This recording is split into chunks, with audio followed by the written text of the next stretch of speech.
მოგესალმებით მეგობრებო, დავუბრუნდით თნიანი პაუზის შემდეგ, მომნატრებია ვიდეოს ჩაწერა და დღევანდელ ეპიზოდში ვაპირებ წარმოგიდგინოთ ჩემი ფენტეზი ჟანრის წიგნების კოლექცია. დიდი კოლექცია არ არის, თუმცა ვაპირებ გაჩვენოთ ისინი და ერთი-ერთი ვთქვა მათზე. მანამდე კი გთხოვნა იქნება, რომ გამოიწეროთ არხი და მოიწონოთ ეს ვიდეო. ახლა კი გადავიდეთ წიგნებზე. ფენტეზის განხილვა დაიწყო რა თქმა უნდა ამ ჟანრის ფუძემდებლით, ფენტეზის მამით, ეს გახლავთ ტოლკინი და მისი წიგნი სილმარილიონი, რომელიც არის შეიძლება ითქვას მისი შექმნილი სამყაროს ბიბლია. თუ როგორ წარმოიშვა შუახმელეთი, როგორ შეიქმნენ ანგელოზები, ელფები, ჯუჯები და ასე შემდეგ. თითოეულ თავში არის მოთხრობილი ერთი ამბავი, ერთი ლეგენდა და ზოგიერთი მათგანი შემდგომში ტოლკინმა უფრო განავრცო. და ცოტა ხანში გესაუბრებთ მაგ წიგნებზე. ეს წიგნი მის სიცხეში არ გამოსულა, ხოლო სიკვდილის შემდეგ გამოიცა. მის სიცხეში გამოვიდა წიგნი ჰობიტი, რომელიც არის შეიძლება ითქვას ვრცელი ზღაპარი, შეგიძლიათ თქვენ შვილებს წააკითხოთ და ისინი ძალიან დიდ სიამოვნებას მიიღებენ და თქვენ შეგიძლიათ მის წაკითხვა არ იფიქროთ, რომ მარტო ბავშვებისთვის არის ეს წიგნი. ჰობიტს რა თქმა უნდა მოყვა გაგრძელება, უზარმაზარი წიგნი, ეს გახლავთ ბეჭდების ბრძანებელი. ერთი ტომით რა წარმოდგენილი, ისე ჯამში 4 ტომისგან შედგება და ამ წიგნს ტოლკინი 17 წლის განმავლობაში წერდა და არის ძალიან მაგარი ამბავი არის წიგნში მოთხრობილი, მასზე გადაღებული არის 3 ფილმი, გიჩვენებთ მათ ნახვასაც და ეს წიგნი არის ჩემი ერთ-ერთი საყვარელი წიგნი, ათეულში შედის და შეგიძლიათ ამაში დასარწმუნებლად გადახვიდეთ ჩემ არხზე და მოძებნოთ ვიდეოს სახელწოდებით 10 საყვარელი წიგნი პირადად ჩემთვის. შემდეგი წიგნი გახლავთ ტოლკინის შემოქმედებიდან, ეს გახლავთ ბერენი და ლუთიენი.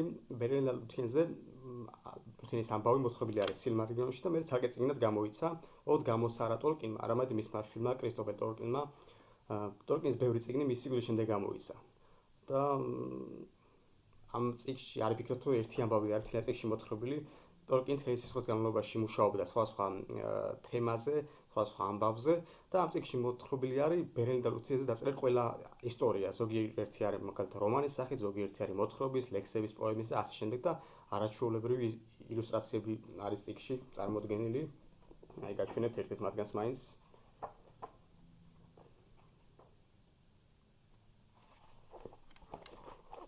მაგალითად ეს. და სულ რაღაც რამოდენიმე წლის წინათ გამოიცა ეს წიგნი.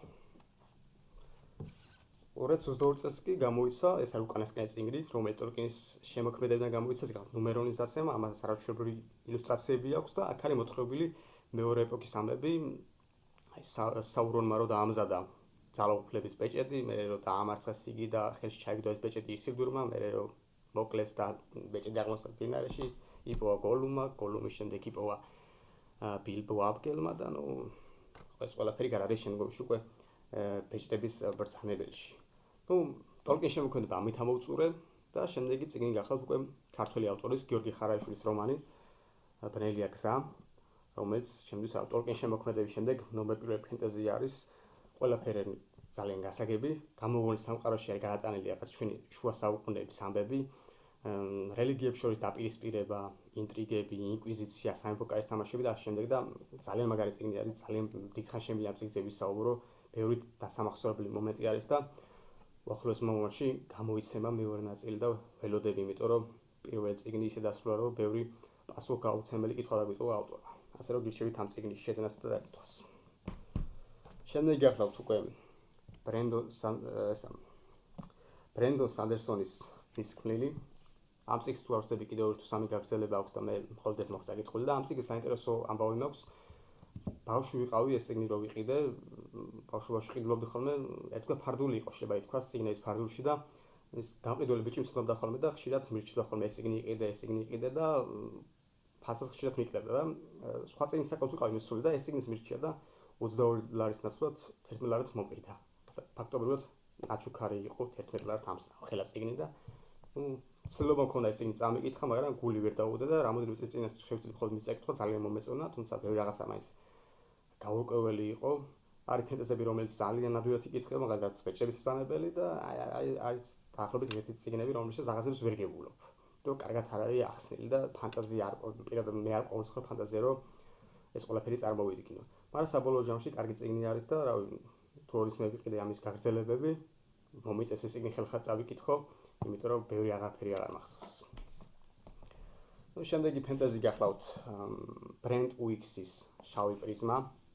ესაც ისეთი ფენტეზია რა, ნორმალური რაღაცები მაინც ვერ გავიგებ, თუმცა ის დასრულდა რომ კარგი იქნება ამის მეორე ნაწილი რო ქონდეს ქართულ ენაზე, მაგრამ არა თარგმნილი და ვის აპირებ კიდევ გეტყვით რომ არ ეყიდო ჯერ სანამ არ გამოახალი ნაწილი.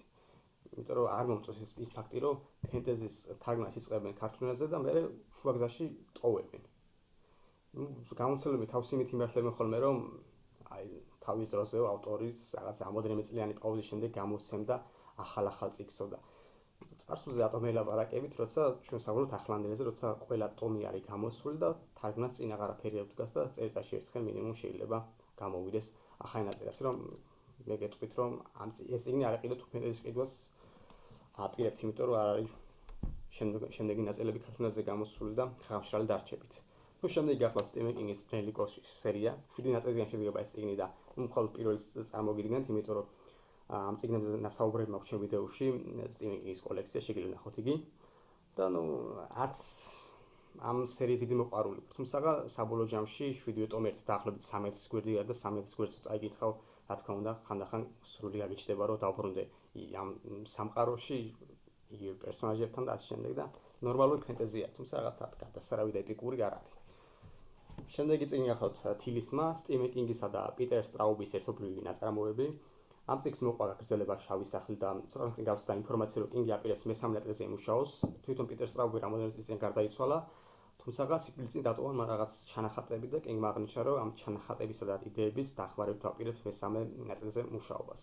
თუმცა ვიტყვი, რომ არ არის ხა ამ წიგნის მეორე ნაწილის თარგმნა საჩქარო, ბევრად უფრო მნიშვნელოვანი წიგნები არის ქართულ ენაზე თარგმნილი, გულისხმობ კინგის შემოქმედებიდან და ბოლოსკენ მოვიტყოვე კბილი რუკმა შეიძლება ასე თქვას, ჰარი პოტერის სერია, ნუ პირველი ტომი არ მაქვს, მაგრამ წაკითხული მაქვს. მეორე ტომი გახლავთ ჰარი პოტერი და საიდუმლო ოთახი. რაუჩემეს თქვენ ყველაზე კარგი ეს იყო, რაც წავიკითხე. შემდეგი გახლავთ ჰარი პოტერი და აზკაბანის ტყვე. კარგი წიგნი არის ნამდვილად. შემდეგი გახლავთ ჰარი პოტერი და ცეცხლოვანი თასი. ეს კარგი წიგნი არის. ანუ უკვე ზომაში სასკარად მოიმატა. შემდეგი გახლავთ ჰარი პოტერი და ფენიქსის ორდენი, ყველაზე სქელი წიგნი გახლავთ ამ სერიაში.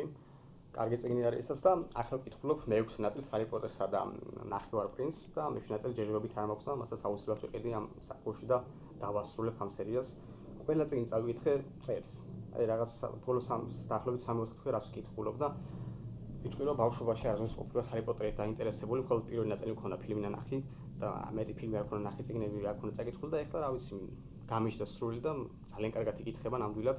დღეში 100-200 ვერდი შეიძლება ისე წავიკითხო, რომ ვერც გავიგო და არანაირი დაღლა არ ვიქცო და თქვენ გიჩვენეთ, რომ წაიკითხო და არ იფიქროთ რაღაცა ბავშვებისთვის არის ეს წიგნი მარტო, იმდენი რაღაც არის აქ, რომ ბავშვი ვერ გაიგებს და ამ თემას დაკავშირებით ვაპირებ, რომ ერთი ვიდეო ჩავიწერო, არსებობს თუ არა საბავშვო ლიტერატურა, ხალხი რას მიიჩნევს საბავშვო ლიტერატურა და ასე შემდეგ.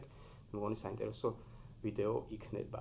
და ჰარი პოტერის სერიასაც რო დავასრულებ 7 ტომოვლის წაკითხვას, დიდი ალბათობით ჩავწერა მის განხილვასაც და იმედია ზაფხულის ბოლომდე შევძლებ ამ ვიდეოს ჩაწერას და ატვირთვას.